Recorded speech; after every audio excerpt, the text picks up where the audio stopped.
Good afternoon, everybody, and welcome back to another rousing episode of the Birds Blast with 94 WIP's very own Kyle Quinn and your boy Matty B here on the call on the It's a Rap Sports Network. Kyle Quinn, I'm just going to put this out, and we'll start the conversation this way. The league average per game of plays run by an offense this season in the NFL has been 60 plays.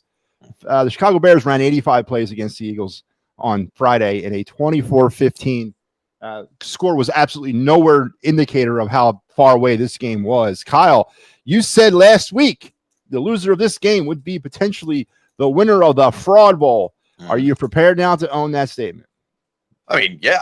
I mean, but the way the Eagles are playing, they certainly don't look like they've earned the 8-4 record. And it's even weirder when you look back at some of the teams that they've beaten. I don't know how you can reconcile the fact that they've beaten the LA Rams, who look like they're on entirely different stratosphere than the Eagles right now. They're the weird combo of team that's playing terribly and, you know, like a solid record with still a lot of things left in front of them. I know they've dropped down to now the 3 seed right now, but they don't look deserving of anything the way that they're playing right now. So F-word bowl lost, and I think it's totally fair to, if you wanted to, describe this team as a fraudulent football team. For those of you watching, this is not a replay from 2023, mind you. This is actually live here today in December of 2025. I know it sounds a lot similar, Kyle Quinn, to conversations we had 2 seasons ago, and I want to go to that because not the usual, but Nick Sirianni has led this football team to 2 Super Bowls and 1 Super Bowl win. He is on the way potentially to lead this team to not only 1 collapse, but apparently or potentially a 2nd collapse. Looking out further, now I have specific guidelines of what I define as a collapse. I don't think they're not getting into the playoffs unless they lose out, which would be epically bad.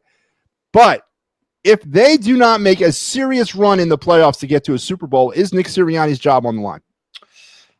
I mean, look, if I were Jeffrey Lurie and Howie Roseman, and, you know, if things were to go the way that you seem to think that they're going to go, that they're going to fall apart, maybe a one and done type thing, then I wouldn't go into the offseason with anybody being safe. Like if you're, you know, I get the Super Bowl thing, but if you do go through 2 collapses of that magnitude, then everything should be on the line. I don't think it actually will be.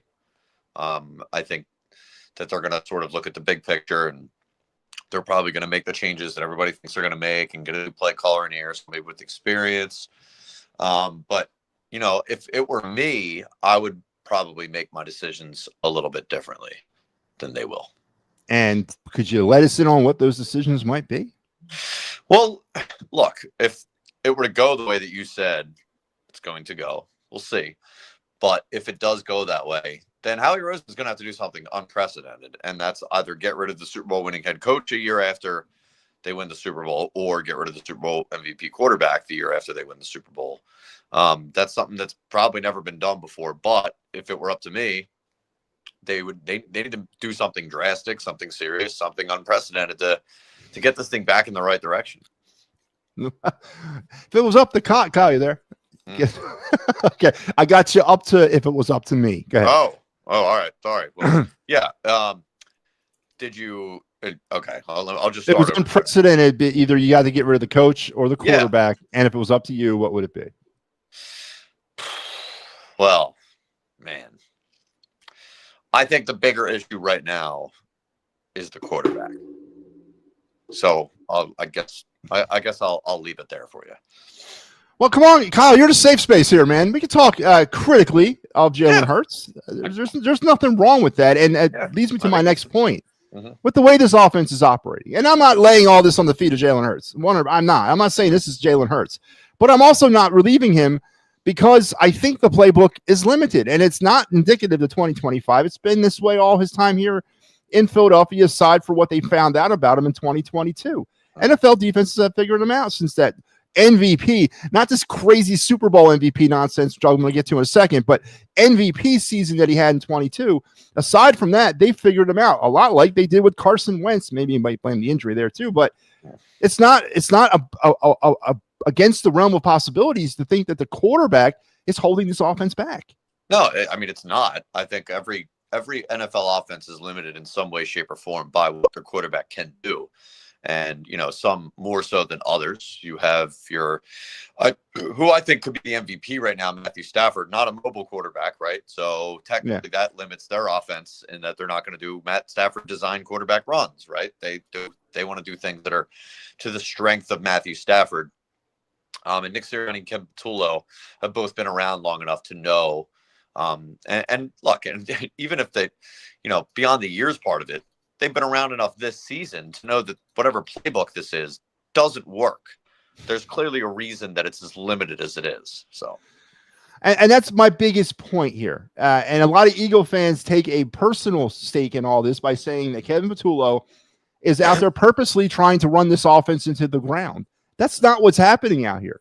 Now, is there a buy-in anymore from the offense about what they're doing as coaches? We could debate that. But he's not out there on the sidelines, as I've said millions of times, twirling his handlebar mustache, going, let me lead this offense into the ground. Let's run it up the middle on 3rd and 12 every time. He's not doing that, but for some way, some form, somehow, they're just not able to get anything out of this offense. So put some more of the blame on the players, Kyle Quinn, than just on the coaches. I'm with you. I mean, I think it starts with the way the offensive line's playing. They can't run the football, and what we know about Jalen Hurts is that if he doesn't have a really solid run game to lean on, especially over the last few years, then they're not a good enough passing offense, and they're not a detailed enough passing offense to be able to overcome something like that. So it does start there, but it also ends with the limitations of, I think, the players on the field. So. Now, let's turn the table to the defense, because let's get back to this game, and then we'll get to the defense. As porously as the defense did play, and this is 2 games in a row that they kind of did not. And honestly, the effort the defense gave, everyone seems to forget, it was 10-3 late or 10-9 late in this game. Yep. And with the offense not doing nothing, and the Eagles still had a chance, and we'll talk about Caleb Williams in a second too, but,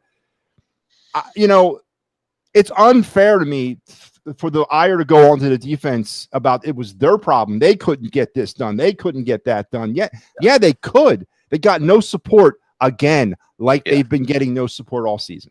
Yeah, I agree. And the defense looks like a defense that knows it has to win the day. Yeah. Like they always play as though that they can't make any mistakes.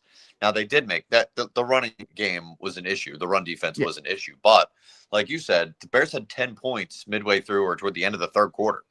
And even, in the grand scheme of things, 24 points should be enough to win you a football game.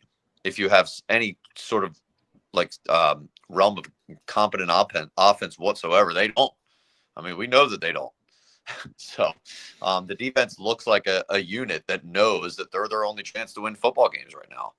And I think, like we've talked about this before, there's only so much that they can do. And 24 points should be enough to win you a football game. But eventually, the dam starts to break if you just keep giving the other team the ball back. And I know the Bears doubled us in time of possession, but and you can look at the defense in that regard. But what helps with the time of possession battle is, you actually possessing the football.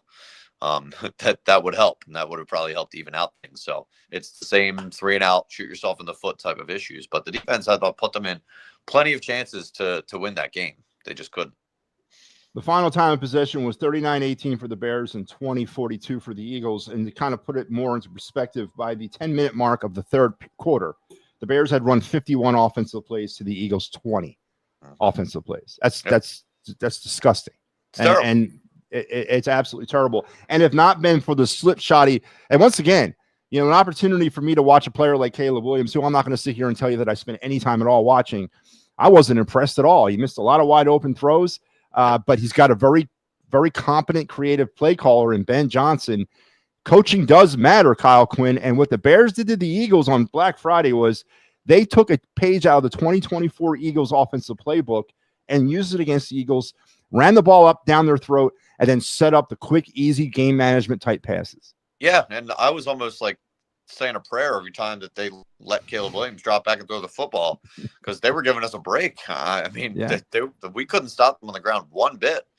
And Caleb Williams, like you said, I mean, he wasn't overly impressive. He had some accuracy issues, and he even gave us the football. There was a chance in that game where we really could have. the momentum started to shift a lot. That was, we scored, and then Jalix Hunt gets the interception, and then you know what happened there. The quarterback fumbled on the tush push. But there were opportunities, and Caleb Williams has given us that opportunity.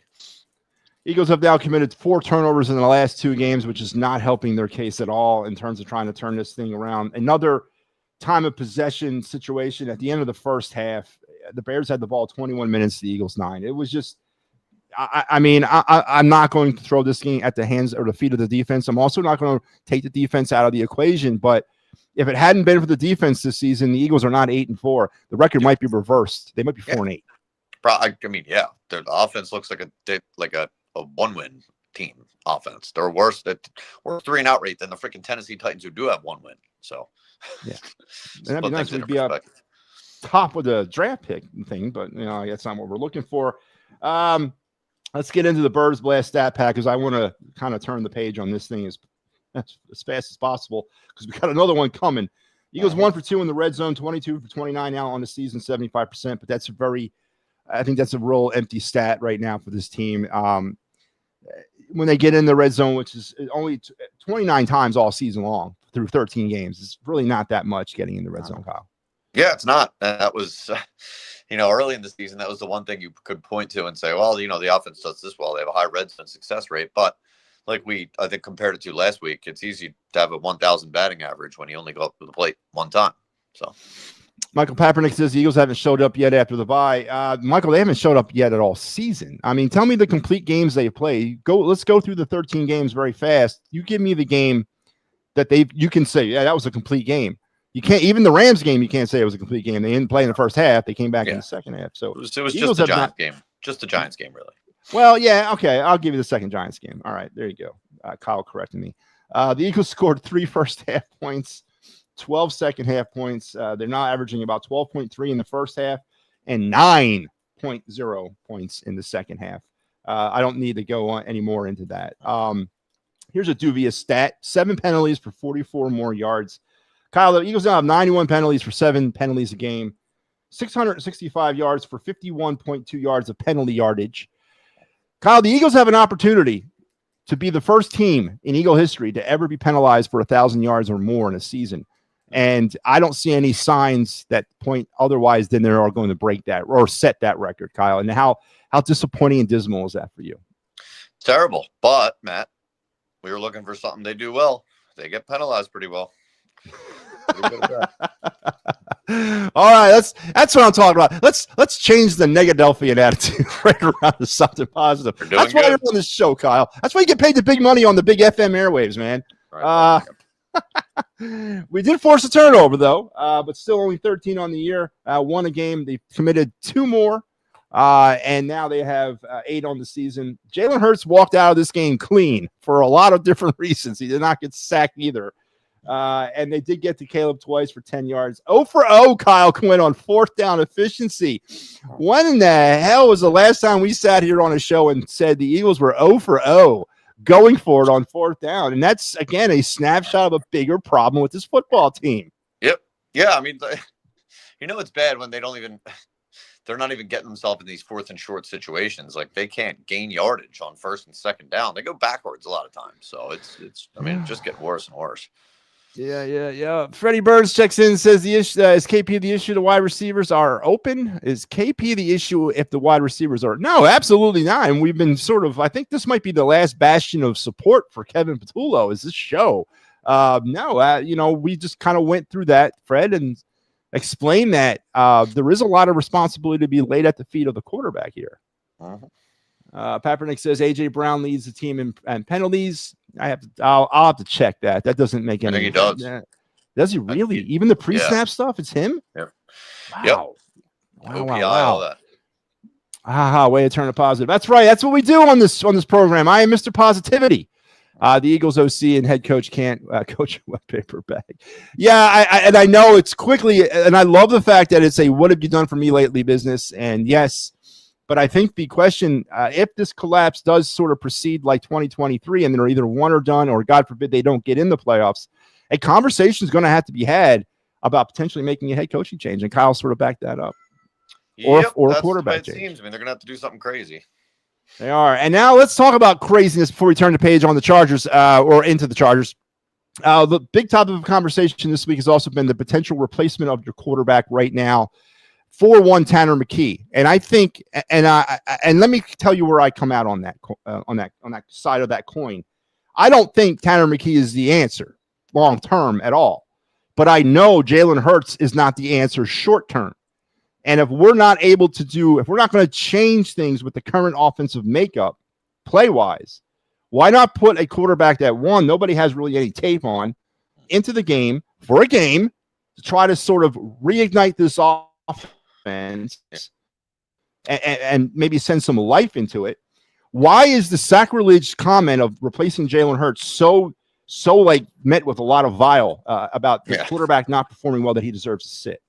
Yeah, well, I mean, you know why people in this town have become like obsessive over the quarterback to a large degree, especially being that you won the Super Bowl MVP, all that stuff. I get it. They just delivered us a title. But when things are this bad on the offense, and, I think you and I are both of the mind that it's a lot too much probably being laid at the feet of the offensive coordinator. The constants are the head coach and the quarterback. And, to a large extent, a lot of the players on the roster. There's really only two major variables that you can change right now at this point in the season because you can't get an entirely new roster in there. They're probably not going to fire Nick Sirianni in the middle of the season, especially coming out of the Super Bowl. Jalen Hurts probably isn't getting benched either. They can change the play caller, or, they can change the other variable, which is the quarterback. But then, that opens up the can of worms where I think if you bench Hurts, that's it. I mean, you're done. You're either looking at McKee or a new quarterback next season. So I think that's another road that they're probably not going to be willing to go down. The obvious change that they are probably going to make and probably going to have to make is somebody else calling the plays. Now, when you say you're done, do you mean from a Jalen Hurts standpoint, like the man Jalen Hurts is like, I'm done, I'm embarrassed, I'm not coming back out here? He's not coming back if they bench him for Tanner McKee this year. Is he going to run off to Oklahoma again? Can he do that? Can he go back to Oklahoma? I mean, can he? No. Well, he's got a no trade clause. So let me tell you what, he's got experience about getting benched. I don't know why it just should bother him, but no, Kyle, I disagree.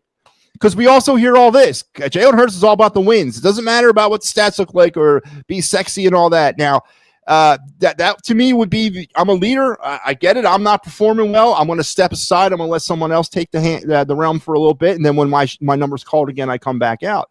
Kyle, that to me, I get where you're coming from, and I agree with you. But then he's not all about winning. He's all about Jalen Hurts. Would you not agree? Yeah, I mean, there's no way he would be willing to sit on the bench for the betterment of the team. I mean, like I'll do whatever it takes to win. Is that the first part's very literal. I will do, like he's got to do that. He wants to be the guy that's on the field, and I get that. Like I don't fault him for that. No, I do. But that's the point of no return if you put him on the bench. I will do. If it doesn't involve me, I don't want to win. Last thing about I will do whatever I can do to win. The other report is now apparently he doesn't want to be known as a running quarterback, Kyle Quinn. Again, in the narrative of I will do whatever I need to do to win, doesn't that sort of violate that as well? It sure does. Yeah. I mean, so I think the way that, and the timing of it's interesting. He's, I think he's running fewer times this year than he ever has in his entire career. And to me, this seems more like something, less of something where it's like during the week, they're trying to install these things to game plan. And he's saying, no, like I won't do it. This feels more like a concerted effort before the season to say, hey, like let's try and keep me healthy for as long as possible. He has had injury issues in the past. The injury he had last year was running. The injury that he had with the knee thing was running. The injury he had with his shoulder in Chicago and that second year starting was running. So I think I think if it gets to a situation where they get into the playoffs, then all bets are off. I think he'll start running more. But I think going into the season, they decided they wanted to scale it back a little bit so they can prioritize his health. But to your point, that's not, that doesn't fall in lockstep with I'll do whatever it takes to win. Yeah, it doesn't. And that's what concerns me the most, is because we might have actually hitched our wagon to yet another false prophet, so to speak, when it comes to taking us to the promised land. But he has taken us to the promised land. As you mentioned, he won the Super Bowl MVP. Kyle, when did a Super Bowl MVP become a coveted award that you put on your resume. I don't remember this much glaze over Nick Foles winning the Super Bowl MVP. Yeah. So I just want to understand. Everybody goes to the Super Bowl MVP nonsense. Yeah. It's nothing. Well, you know why that is. It's the only accolade that there is to point to. If he had won a regular season MVP, they would just go right to that. Well, I that's my point. I mean, we're reaching here. We're reaching for something to kind of grab onto. I'm with you. Okay. All right. Because I'm really sick and tired of hearing that nonsense. Oh, well, Sirianni likes guys that he has history with. Well, Frank Reich is available, and Sirianni is buddy with them. Kaepernick and Kyle. Let me throw it back to you. A new play caller is interesting. We're in week 14, not week 4, right? Mm-hmm. How much of a new play caller system is actually going to get implemented when you only got 5 regular season games left? And how much more damage do you think that might cause trying to implicate a new playbook at this juncture of the season? Yeah, well, so they would never just go from scratch and do a new playbook at this point in the season. That's too hard to install at this point. It is going to be the same offense. Oh, I got news for everybody that wants to get Kevin Patullo out of here. Nothing's going to change, no matter who's calling the plays. This is what we got. This is the offensive scheme from Nick Sirianni, and it's built around the strengths of the quarterback. Those two things aren't going anywhere this year. So no matter who's calling the plays, whether it's Sirianni, whether it's my mother, whether it's Kevin Patullo, it's not going to change. Mom calling the plays from the couch at the house, texting them in. Everyone's been trying. Well, yeah, and you're right. And that leads to the narrative of if you want to change something offensively, do it with the quarterback. That's an easier install, honestly. But again, I want to be in context here. I'm not saying you're up, McKee. It's your time. No, nothing is working. It's the same thing week after week since week 1, not week 15 or week 11, but week 1. This is what the offense has been. And the messaging, I keep hearing about Nick Sirianni say it's all about messaging. What the hell's the message? That we're going to try anything new? I mean, Kyle, what is the message? Well, the message is, here's the message, Matt. It's tough, which they're not. It's detailed, which they're not. And it's together, which we'll see. We're going to find out over these last 5 weeks if this is a team that's together. We will see indeed. All right. Me and Kyle both took the Eagles in this game to win. We were both wrong. Kyle's now 6-6. I am now 4-8. Falling sinking like a stone here. You had Jalen Hurts as your game MVP. I had Saquon Barkley. I don't think neither one of us were right. You want to go with the running back out there in Chicago with the $130? What was his Manganari or something like that? Phenomenal guy. It could be him or Swift. It could be Ben Johnson. Which one? You want to go both of them? You want to give it to one? What do you want to do? Give it to Swift. He earned it. All right. DeAndre Swift is your game MVP. Kyle and me now are gone 0 for 12 picking the game MVPs correctly this season. But let's turn our page because we got Monday Night Football. We're going from one national stage to the next. Monday night against the Chargers out in LA. A lot of storylines around this game that we're going to jump into. One broke a couple hours ago that we're talking about that could definitely be an issue for the Eagles. Oh. So the weather out in LA is going to be balmy at about 60 degrees low, sunny during the day, whatever. It's not going to be a factor. The Eagles have not officially announced what uniforms they're going with. It's white on white, Wentz whites. Chargers are going to go with their all baby blues, which is travesty to that team's colors. They should go back to that deep purple and yellow pants. I love that. That reminds me of my childhood. So injury report. I don't have the first injury report of the week, but we don't really need to. I think we got the big story. Jalen Carter got a procedure done on his shoulder today. I guess he's been dealing with problems in both of his shoulders that might require him to miss some time. They're labeling him officially week to week. He will not be in on Monday night, Kyle Quinn. How devastating is this to this football team?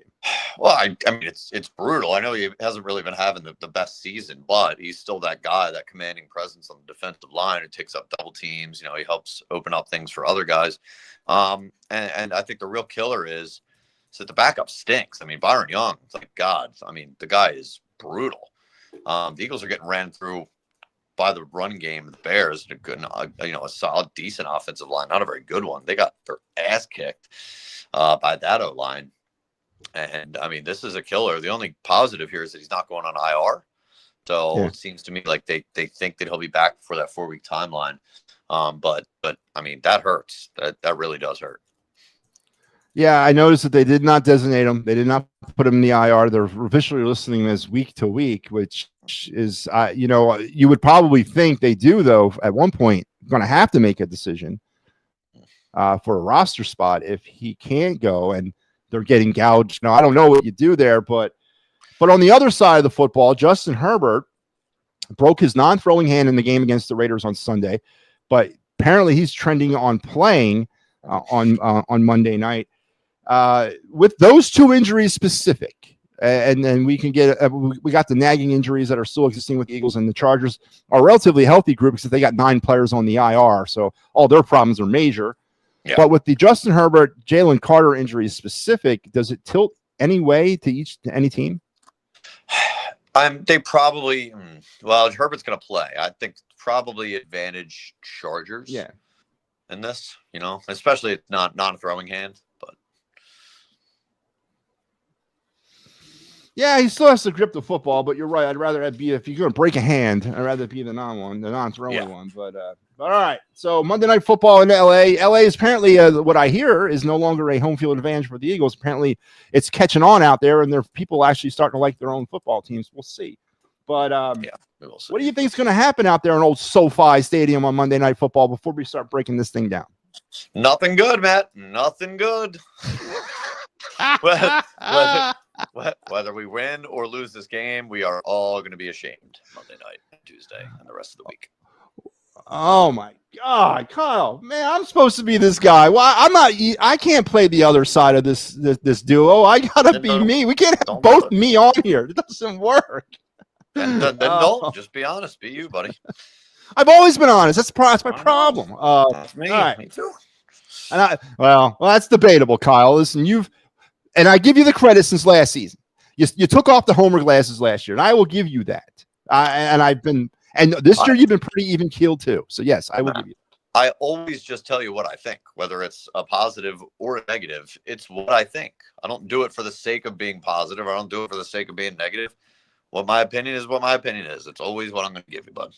Okay, before we get into this, you brought up a point. I definitely want to. You hear it every day on your fine radio program down there in the Delaware Valley. Are you starting to see a little bit of an uptick in infighting within the Eagle fan base? Oh yeah, I mean for sure. You don't lose 2 games in a row in Philadelphia and not have people at each other's necks. I mean, this is our brand. We were fighting with each other after we won the Super Bowl. That's a good point. We can't handle 2 games. Losing 2 games. Who knows? Yeah. I just want, because I've been getting that vibe this week that the fans are now starting to turn on each other. There's they're dividing themselves into different sects of support, and it's to get rid of Padula, it's bench Jalen Hurts, fire Nick Sirianni, it's fire Howie Roseman. I guess I'm in about 4 different one of them, but I'm getting that vibe too. And you're right, it wouldn't be Philadelphia without that. So all right, give me some key matchups to watch for Eagles Chargers Monday night. All right, so I'll give you Harbaugh versus Vic Fangio. Fangio got, pants by Ben Johnson, that run game, all those run schemes that Bears had. We weren't ready for whatever reason. I think now part of it was the linebacker play wasn't very good. The line play wasn't very good. They were sort of getting blown off the ball. And the Chargers last week just ran all over the Raiders.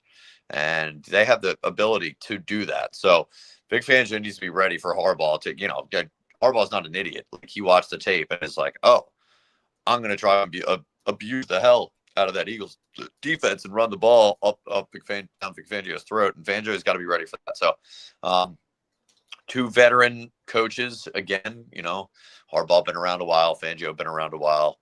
That's going to be an interesting matchup to watch. And then we'll zoom in a little bit, look at the trenches. The Eagles now with a weakened defensive line versus a Chargers offensive line that's, not only injured, but just not very good. Their interior offensive line stinks. And they're also down 2 tackles. Been a quiet couple of weeks for the Eagles edge rushers. But the Eagles need to be able to take advantage of those 2 backups there, or they need to find a way to get penetration up the middle. So that's going to be a big one there is the Chargers offensive line, which is not very good, versus the Eagles defensive line, which is not very good right now. They got to make sure they take advantage of that. And then really just the Eagles versus any form of discipline whatsoever. Like the pre-snap penalties, everything. It's just got to stop. I mean, like it's hard enough to move the football down the field as an offense as is right now without all the shooting yourself in the foot.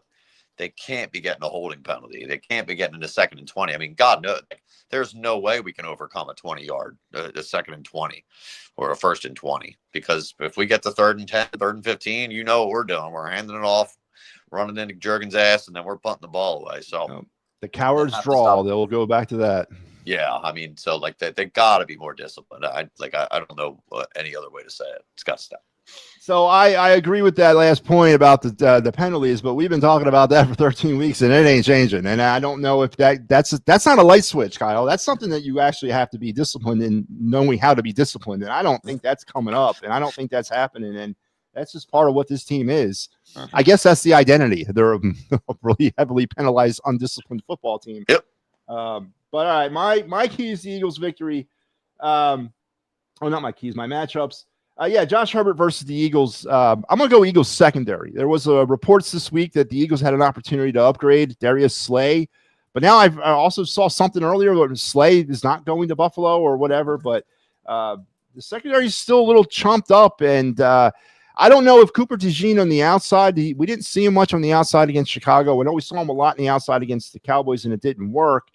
I still have problems with that secondary when it comes to sort of the way they're schemed up and they're matched up. And Justin Herbert's not a slouch quarterback. We think he's a fraud. We think he's overhyped because we don't watch him every week, and he's not in our division. He's not even in our damn conference. So Don't sleep on Justin Herbert, man. I wouldn't sleep on that guy one bit. He's pretty good. Front fours, as you mentioned it. Bad up front for the just bad. What front four or what front is going to be the worst in this football game? And obviously not having Jalen Carter definitely swings it to the Charger side. So you're right. Let's see who can establish a line of freaking scrimmage. That's what I definitely want to see.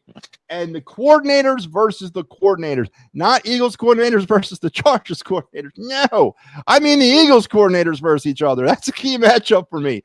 Because are we trending towards a Buddy Ryan, Kevin Gilbride situation on the Eagles sideline when Vic Fangio comes walking out of the booth and slaps Kevin Verdoulas to say, come on, man, keep him on the field for a few more plays. I would spice things up a little bit.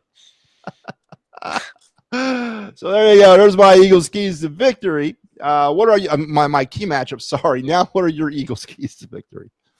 All right. So keys to victory first, and I mentioned it with the penalties thing, but they got to be disciplined, and that's not just the penalties. I think another big part of it is third down efficiency both ways. I think the Eagles need to be able to get off the field on third down, and they need to be able to stay on the field if they do get to a third down. I know it's asking a lot right now, but that's one of the strengths of the Chargers is how they play on third down, both on offense and defense. They need to be disciplined there. And then, of course, they need to not shoot themselves in the foot with the stupid penalties and mistakes and stuff like that. And that also includes ball security. They've had a little bit of an issue with that over the past few weeks. The quarterback, the terrible interception, the fumble, Saquon fumbling, they got to be disciplined all around. Second one is, for the love of God, stop the run. Stop those running backs. Like, they need to be better in the run game this week. For some reason, that was a huge issue last week. Not an enormous issue all season. Really just a last week thing. Can't let that become a trend. The linebackers got to play better, and they need to find a way to replace Jalen Carter's production up the middle. Maybe Jordan Davis is playing more. I don't know if we see any Ty Robinson. Doesn't inspire confidence per se, but they need to find a way to stop the run because that's where it's going to start and end for the Chargers there. And the third one, and this is totally this week specific, you see that hand that Justin Herbert got surgery on? I want your helmet low, and I want you to drive your helmet into that hand. And, if that means break his hand again and get him out of the game, so be it, buddy. You're the one that signed up to play this week after getting surgery. I want them to attack that hand. But please be disciplined enough not to get flagged for targeting. Correct. Well, yeah, right. Don't do a helmet to helmet shot. Just go for the hand. I mean, look, if that means you're swatting at it because you're trying to punch the ball out or something, just anything. Go after that hand, dude. They gotta go after that hand. If it means we see Trey Lance, then whoopee. Maybe we'll win a 16-13 game. Yeah, absolutely. The key to this game for the Eagles defensively, as you might be, is to get to Trey Lance. Kaepernick says the Bills put. Yeah, I know they got him through the waiver, but now he's saying he's contemplating retirement. Wow, man. Darius doesn't want to play in Western New York? Oh, man, it's beautiful there. Maybe Vic Fangio needs to pull but I just said that. Come on, Kaepernick, wake up, man. I'm late to the party on that one. My key is Eagles victory. Number 3 is this, Kyle, the week. This is the week. We established an offensive identity. No, if we can. No, it's not. Okay, well, but if we could, that would be great. That's my number. Establish an offensive identity. And my number 2 key to Eagles victory, legitimately, with all seriousness, let's face the facts. The offense is what the offense is. We got to put it on the shoulders of the defense. The defense has got to step it up. The defense has got to get tight. They really do. They got to play over the top tight. They can't. They got to win the football game. That's plain as day. They got to start forcing more turnovers. That's one thing that they started kicking into overdrive at this point last year that they have not yet started. They got to win the day for the offense, and that's just the reality of where we're at. And I don't know. It's not such a far concept that they could be successful in that. I mean, I know you're going to have to get something from the offense, but you can't rely on the offense if you're the defense. You got to be both sides of the football out there. Yeah, I agree. And my number 1 Eagle key to victory: pray. I mean, it's simply just put your faith in God and let Him take the wheel here. And let's hopefully we can get a win. And if they don't win, don't egg anybody's house, for God's sakes. What are we all, 13 years old, man? Leave them poor guys. I mean, listen, it's a Philly thing to do. And growing up, I've egged houses growing up. I'll admit to that. I've never gotten egged, but it's not malicious or anything. But look, come on, man. We don't need that kind of exposure. And Padulo's right, man. This has got nothing to do with his family. Let's keep the stuff on the field, for God's sake. Yeah. Not a very inspiring 3 keys, I think, by either of us there, Matt. Kyle, I'm running out. I don't know what to do. There's obvious keys to victory, but they're so far out that you can't even make them. It's just wow. Just go after his hand. Yeah, there you go. Just go after his hand. See some Trey Lance. All right, Kyle. With all that being said, here we go. With all that being said, what is your score, your prediction, your game MVP? Yep. All right. See this hand, Matt? I see it. It's not shaking. Nope. We got to get back on the winning track here. Now, I think we will. I'm going to say it's a 16-13 win that, like I said earlier, that we're all ashamed of. We're all going to have to take a shower afterwards. And ready for this one? Yep. Since we're the biggest mushes in the MVP picking world, Justin Herbert for MVP, baby. In a losing effort. I'm trying to jinx him, yeah. That means he's going to play terribly. You're all welcome. You're all nothing welcome. that says you can't do that. I appreciate your honesty. This is for the benefit of the Eagles, Matt. Not for me. All right. I'm going 28-21 Chargers. Until they show me a pulse on offense, I'm picking against them every week. And you know what? This could change because I had picked the Eagles the last 2 weeks and was wrong. So maybe I'm the reverse mush, and I need to pull myself back into the realm and get them back on their winning ways. So I'm doing them a service, I think. So well, this is where we go our separate ways here. You're abandoning ship. I'm going down with it. Was I ever actually on the ship though? Was no. I, 1 foot on, 1 foot off? I don't think I've been on the ship at all this year. No, honestly. No, you've been right on the edge waiting to jump off for yeah. a while. So I'm going 28-21 Chargers. I as well am going with Justin Herbert as my MVP, but for the reasons why I think they will win. All right. So, oh man, Kyle, if you can't laugh at yourself, who can you laugh at? We blame South Philly for I don't know who it was, man, but my key to Eagles victory is the offense gets their head out their ass. Hopefully, but how many more weeks are we going to wait for this? We're running out of weeks, Kaepernick.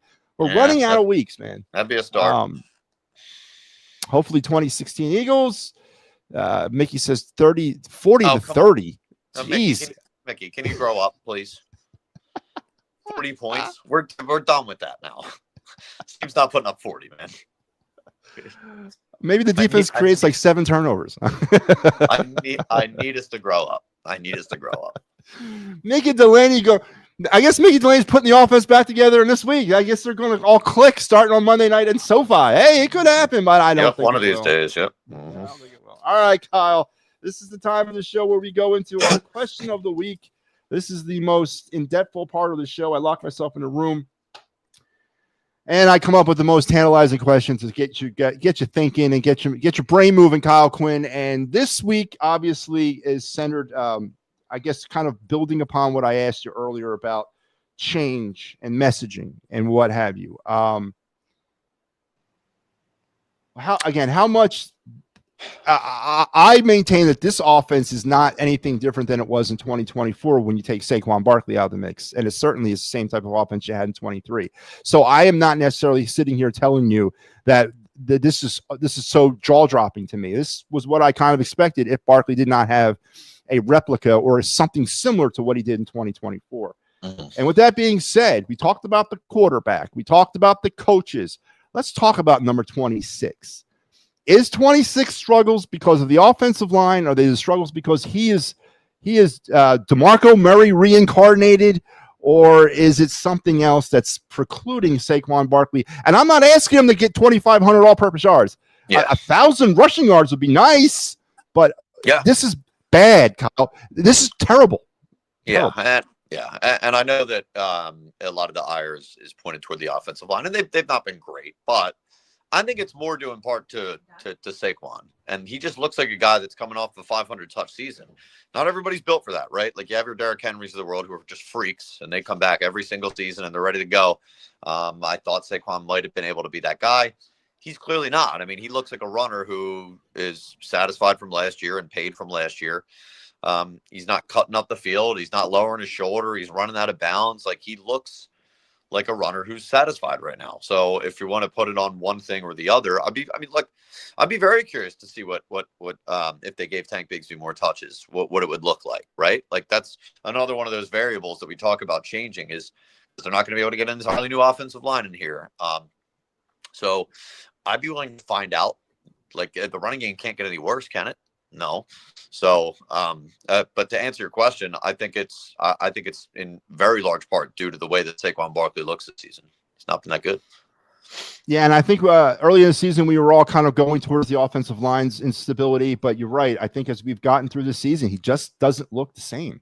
He doesn't look that explosive. He doesn't look that decisive or explosive. And it's like he's picking and choosing too much. I don't know, but right. Like I said, he's running like he's satisfied. Yeah, that's no way to run. Mm-hmm. All right, Kyle. Well, again, I want to thank you. By the way, this is WIP's 94 WIP's Kyle Quinn joins me every week here on the Birds Blast as we cut up the game prior and we look ahead at the game that's coming up. Now, I think next week, we both can breathe a little bit of a sigh of relief. And no offense to you Raiders fans out there, but if the Eagles cannot find a way to beat the Raiders, then it's really bad. So hopefully we get a win coming here sooner than later, Kyle. So I'll say this because we talk about the 2023 thing. When it really got bad was when they lost to Seattle, who wasn't that good, and the Cardinals, who were really, really bad. I think like a 2-win team at the time.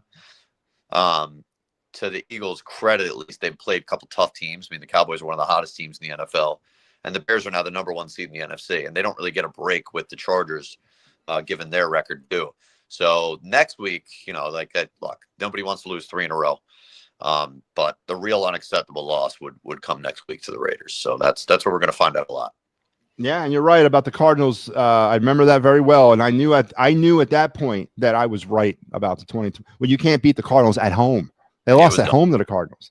It was done. And that was terrible. All right, Kyle, we'll talk next week, man. Have a great week. All right, Matty B. Thanks as always, buddy. Tell everybody where they can find you. Yes. Sorry. Right. So 94 WIP every Monday through Friday, 10 to 2 on the midday show, and on Twitter @_Kyle_Quinn. All right, my man. I'll talk to you next week. All right, bud. Thanks, man. All right. Kyle Quinn. Yep. Kind of on the same page. Again, I don't like that. I like when me and Kyle are on opposite sides of the aisle. It makes for better TV, but I'll take it because we're both at a certain point with this team. All right, let's get into my pick'em segment. This is the part of the show where I go over what happened in week 13. I give you my matchups and my winners for week 14. I was 9-6 in week 13. Got off to a 0-5 start, 0-4. I got every single game in Thanksgiving wrong. I picked every game wrong, to include the Good Friday game. So all the Thanksgiving pre-Sunday games I got wrong, which was probably one of the most the worst I've ever done in terms of getting wrong games, just one after another. But I rebounded nicely and finished with a 9-6 record for the weekend. Now on the season, I am 124-64. And let's get into my Week 14 picks. As you said, as I said, I'm going with the Chargers to win this game on Monday night, 28-21. Tonight, we got the Cowboys and Lions. I will never pick the Dallas Cowboys to win anything, so I'm going with Detroit. Now, with that being said, I can see Dallas winning this game. Honestly, do. I got a feeling Dallas is winning the NFC East. It pains me to say that, but I got a feeling. Seattle, Atlanta, give me Seattle. Cincinnati, Buffalo, I'm going Buffalo. Tennessee and Cleveland, give me Cleveland. Tennessee doesn't want to ruin that number 1 overall pick. Washington at Minnesota, give me Minnesota. The Dolphins at the Jets, give me the Dolphins. Saints and Bucks. Colts and Jags, give me the Colts. Steelers and Baltimore, give me the Ravens. Denver and the Raiders, give me Denver. Chicago and the Packers, give me the Packers in that game. Rams versus Arizona, I like the Rams. And then on Monday or Sunday Night Football, it is Houston against Kansas City. I like the Chiefs. And there you have my Week 14 picks. As hopefully I continue to build on that 124-64 season, man. I am killing it this year. Yeah, the mustache. He is, Al. I'm proud of the young man. He done good. Thank you, Pappernick. Good show as always. I appreciate that. Don't forget, here on the It's a Wrap Sports Network, I'm just kicking you off today. Later on tonight at 8 o'clock, you got the Gridiron Weekly Report. And then I will finish you out tonight at 9 with the final word with Matty B. And then tomorrow we go into a great big nothingness. Nothing on Friday, nothing on Saturday until we start it all over on Sunday. But don't forget, the nothingness will change next week. Next Friday night, December 12th, the world premiere of the Philly Friday Frenzy. Try saying that 10 times fast. With Big Al Zafiri coming to you Fridays at 9 p.m. starting on Friday, December the 12th. And we're starting to ramp it up a little bit. We're trying to get back. We're trying to at least populate Fridays again. It's been tough lately. But we're going to get things going back in the right positive direction. I want to thank Kyle Quinn once again for coming on to the Birds Blast. It was more of a therapeutic comedy session here today, as there's really nothing to pull. And we've talked about it over and over and over again. What positivity you're pulling out of that Eagle Bear game? There's nothing. There's just a bunch of criticalness that you can pull, which is fine. I'm totally okay with that. But I thought we handled it pretty well today. But hope is failing fast on this team. I don't get notification. I'm sorry. Hey, this is my main man from what's his face from West Africa. Did you click and smash the bell? You got to smash that bell over there on YouTube. That's what the kids say to do. If not, drop me an email. The email's ticking down there. It's rapsports@gmail.com. I will try to see if I can figure it out. And we will do what you got to do. Yes, he is from Tanzania in Montgomery County. Now, Tanzania in Africa. Good to see you, man. Click the bell, man. You got to smash the bell. That's what the kids here in America say. You got to smash the bell. So make sure you do that. I positively hated it. I don't know. What do you be more specific there, Big Al? What did you positively hate? But yeah, so Sam. Okay, East Africa. Man, I'm sorry. Please, I don't mean to like disrespect your country. East Africa. There you go. That would be near the ocean, right? The Atlantic, no. Mediterranean, no. Dead Sea, near the Indian Ocean, near the ocean out there in Africa. So thanks. I remember you from a couple weeks ago, man. Thank you for subscribing. Thank you for being part of this. Keep going. You subscribed and you put the notification on. Again, drop me an email, and I'll get Big Al Zafiri on it. Big Al's our technical advisor, and he's talking about the Bears game. So I'll get Al on it. South of Kenya. It doesn't really help me. I'm sorry. You might as well just, South of Kenya. But there you go. Welcome back. Welcome to the program. And again, I do remember you from a few weeks ago. Keep keeping up on us. We'll try to figure out your subscription problem. Why don't you go ahead and desubscribe and subscribe again and smash the bell? Maybe we can do it like that. Al says YouTube made weird changes. Well, can you help me out, Al, with that? I mean, we got viewers here that want to be notified when this great programming is on, and I want to make sure that happens. I mean, God knows you've been on vacation for the last 3 months. So see what we can do with this guy. But no, I appreciate the help, support. Just remember, every Thursday, 4 p.m. America time, in East Coast American, New York time, is when we'll be doing this show on Thursdays. So and then every night, 9 o'clock Eastern is our show. I know it'd be a lot easier if your notification bell worked. I'm sorry. Yeah. It's again, desubscribe and resubscribe. Make sure you resubscribe, but just go back and do it again and see what happens. And I'll take a look on our side if there's something that I need to click over. So you guys have a great rest of your day. I will see you later tonight at 9 for the final word, and make sure to come back for the Gridiron Weekly at 8. And the boys will be back on their regularly scheduled time. So till we speak again, you guys have a great night or a great rest of your afternoon. I'll see you in a few hours. Take care.